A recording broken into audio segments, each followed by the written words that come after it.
Chapter 35.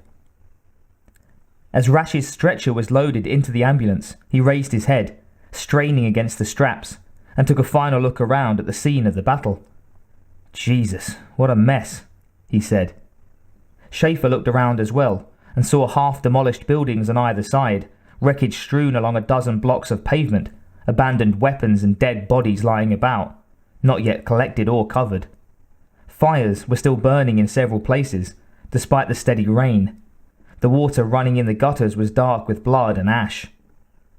Yeah, looks like they'll be rewriting the tourist guides for this neighborhood, Schaefer said.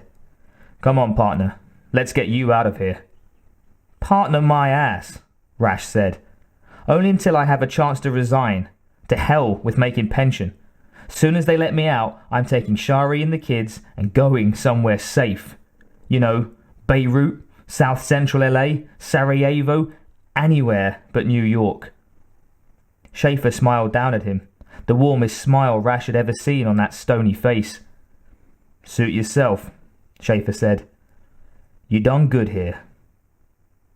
The attendant slid Rash's stretcher in and slammed the doors, and Schaefer stood and watched as the ambulance pulled away.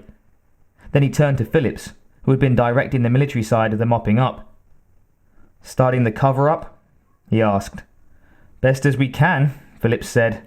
After all, you think we can tell anyone what happened here? We've got no evidence.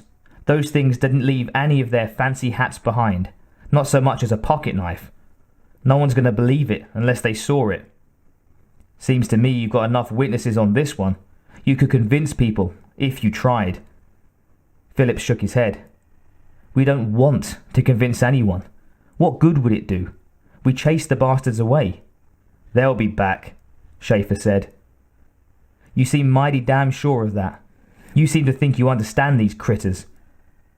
Schaefer looked up at the clouds. I think I do understand them, General. They're hunters. If a few hunters run up against the wrong prey and get themselves killed, you don't just shut down the game preserve. You just issue a few warnings, make sure the next group's got the best equipment and some common sense. And the other hunters aren't scared off. You must know that. They take it as a challenge. We've made Earth more fun than ever. Do you realize that? Sure, they lost a few, but that just adds excitement.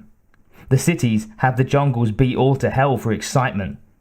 I figure they tried New York as an experiment, and believe me, from their point of view, it was a rip-roaring success. So you bet on it, General. They'll be back all right, and in a city. Maybe not here in New York, but somewhere. And the next batch may be tougher. And we're going to try like hell to be ready for 'em, Phillips said. But you're keeping it hushed up, Schaefer asked. You aren't going to warn anyone. Phillips shook his head. Nope. We issue warnings. Trigger-happy farmers will start shooting their neighbours every time it gets warm. We'll leave it to the professionals to handle this. He sighed. It'd be easier if we understood something about how that technology of theirs works. Maybe next time you can get your hands on some samples, Schaefer said. He looked around. So how are you going to explain this? Plane crash, Phillips said immediately. Fighter came down, blew up, threw a bunch of ammunition around. Terrorist sabotage suspected. Think it'll play? Schaefer stared at him for a moment, then back at the wreckage. Yeah, that'll play, he said. He shook his head.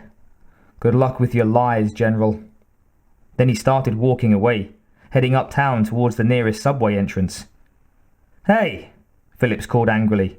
Wait a minute. Where the hell do you think you're going? We've got some questions for you, Schaefer. Stuff it, General, Schaefer called back. God damn it, Schaefer, the old man shouted.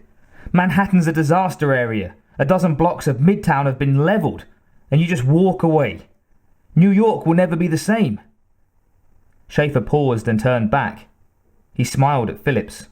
Not the warm smile he'd given Rash, but an expression that might as well have been carved from ice. You say that as if it was a bad thing, he said.